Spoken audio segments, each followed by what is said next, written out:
आदाब दोस्तों, जनवरी 2021 के अंदर मैंने अपना पहला YouTube चैनल खोला। उस चैनल के ऊपर मैं history related short videos upload कर रहा था। शॉर्ट वीडियोस के अंदर मैंने एक वीडियो अपलोड की जो कि ताजमहल के बारे में थी। ताजमहल पर बनाई गई इस वीडियो पर 500 से 600 व्यूज आए। उन व्यूज के साथ 25 से 30 कमेंट भी जुड़े हुए थे। जब मैंने उन कमेंट्स को खोला तो मैं बिल्कुल हैरान रह गया। मैंने देखा कि वो तमाम कमेंट्स एक ही चीज पर थे और वो ये थी कि ताजमहल का असल नाम तेजो महल है। फाइनेंशियल इश्यूज के चलते मुझे इस चैनल को बंद करना पड़ा और उसके बाद मैंने उसकी वीडियोस डिलीट कर दी।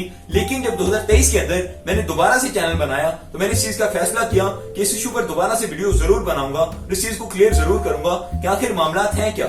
जब मैंने ताजमहल की कंट्रोवर्शियल चीजों को चेक करना शुरू किया तो उसके अंदर 3 पॉइंट मुझे बहुत मेन नजर आए। उन 3 पॉइंट्स की अगर बात करूं तो पहला यही था कि ताजमहल का असल नाम क्या है और इसकी हिस्ट्री क्या है। दूसरे नंबर पर जो चीज सामने आती है, हमने अपने निसाब के अंदर पढ़ी, हमने अपनी बुक्स के अंदर ये चीज पढ़ी कि ताजमहल को बनाने के बाद शाहजहां ने 20,000 मजदूरों के और कारीगरों के हाथ कटवा दिए थे। तीसरे नंबर पर जो चीज सामने आती है वो ये है कि इसके बंद दरवाजों के पीछे क्या है, क्योंकि महल के 22 बंद दरवाजे हैं, इसके पीछे आखिर है क्या। सबसे पहले अगर देखा जाए 20,000 मजदूरों के हाथ कटने की, तो आप ये बात खुद सोचें कि एक रियाया के एक सरदार हो, एक पॉलिटिशियन हो या फिर एक एडमिनिस्ट्रेटर हो, वो अपनी पब्लिक से कहे कि मेरे लिए गाड़ी डिजाइन करो। वो सारी अवाम लग जाए उसके लिए गाड़ी डिजाइन करने पर और सालों लगी रहे और मेहनत करने के बाद जब वो बन जाए तो उसके बाद फिर बनाने वालों के हाथ काट दिए जाएं तो फिर कैसा लगेगा। क्या ये अकलमंदी की बात हो सकती है? कभी भी नहीं। और उसके बाद कभी कोई कार बनाने के लिए तैयार होगा तो ये बात भी कभी नहीं हो सकती कि जिस चीज के लिए हाथ काटे जाए या लोगों को मार दिया जाए तो उसके बाद कोई उस चीज के लिए राजी हो, और ऐसा कभी हो ही नहीं सकता।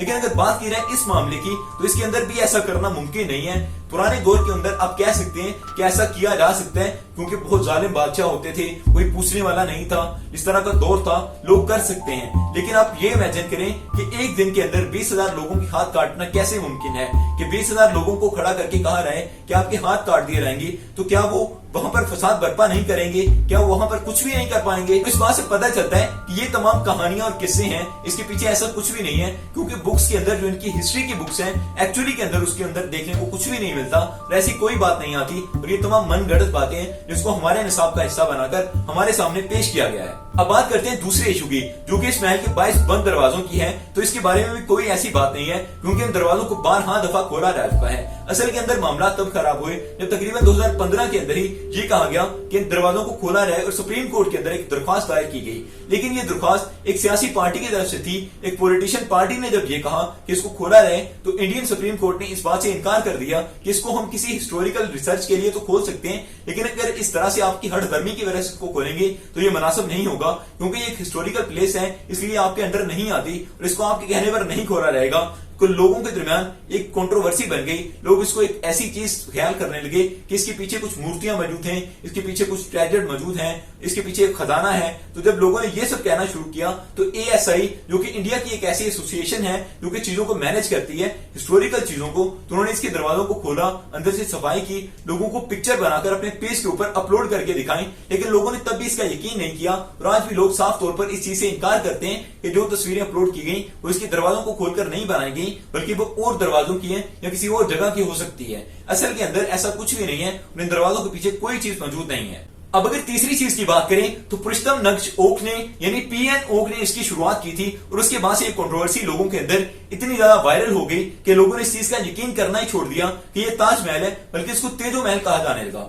PN ओक कौन था और PN ओक ने किस तरह से इसकी फसाद की जड़ रखी और किस तरह से तकमील तक पहुंचे और कैसे लोगों के दरमियान मकबूलियत हासिल की। उनका काम यही था कि वो हिस्ट्री की कुछ चीजें उठाते थे और उनके ऊपर रिसर्च करने की बजाय उनको रद्दोबदल करके पेश कर देते थे एक कहानी के अंदाज में, जिसके बाद लोग उसके ऊपर यकीन करने लगते थे। PN ओक ने बहुत सारी चीजों के ऊपर रिसर्च के नाम से बहुत सारी तब्दीलियां की और उसको लोगों के सामने पेश किया। लेकिन जब बात ताजमहल तक जा पहुंची तो उसके अंदर रिलीजियस टच दिया गया, लोगों को इमोशनल किया गया और इमोशनल करने के बाद एक हिस्ट्री को चेंज करके उनके सामने रख दिया गया। लोग उसको कबूल करने पर मजबूर थे क्योंकि उनके साथ उनको जोड़ा जा रहा था और हिंदू सिविलाइजेशन के साथ उनको जब टच किया गया तो इंडिया के अंदर मोस्टली हिंदू लोग रहते हैं, इस तरह से उन्होंने उसको सच मानना स्टार्ट कर दिया।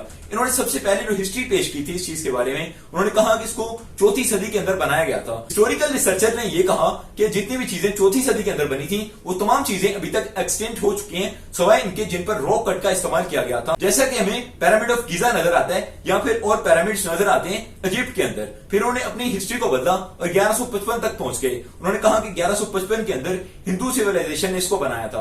पीएन ओंग ने सिर्फ इतना ही नहीं कहा, बल्कि पहले भी बहुत सारे झूठ उन्होंने बोले, बहुत सारी ऐसी बातें की जो कि मानने में नहीं आती। उन्होंने कहा कि इजिप्ट के अंदर जो पिरामिड बने वो भी हिंदुओं ने बनाए थे, इजिप्ट के अंदर जो राज रहा वो भी हिंदुओं लोगों का रहा था, और मुसलमान, ईसाई, यहूदी तमाम लोग हिंदू मजहब से इंस्पायर होकर बने या फिर इनसे निकले हुए हैं। पीएन ओंग की स्टेटमेंट को सुप्रीम कोर्ट ने भी बिल्कुल झूठा करार दिया था। उन्होंने कहा कि इस इंसान को शायद की मक्खी ने काट लिया है, और ये प्रॉपर तौर पर स्टेटमेंट आई थी सुप्रीम कोर्ट ऑफ इंडिया की तरफ से। उन्होंने ये कहा कि ये बात कभी भी सच नहीं हो सकती। लेकिन उसके बाद भी पीएन ओंग की बात को सच माना जाने लगा। जब व्हाट्सएप की शुरुआत हुई तो व्हाट्सएप यूनिवर्सिटी के अंदर ये बात इतनी ज्यादा वायरल होने लगी कि लोग इसको सच मान रहे थे, और सच मानते मानते फिर ये वक्त आ गया कि किसी ने भी इस बात को सच नहीं माना ये ताजमहल है, बल्कि मेरी वीडियो के ऊपर जो तमाम कमेंट्स आए वो तेजो महल के बारे में थे, और आज भी लोग यही ख्याल करते हैं। इस वीडियो के नीचे भी आने वाले कमेंट से आपको पता चल जाएगा कि लोग कितना ज्यादा कंट्रोवर्शियल हैं इस चीज को लेकर, लोग कितना ज्यादा तनाजे में पड़े हुए हैं, और आज भी कोई मानने को तैयार नहीं है कि ये एक ताजमहल है,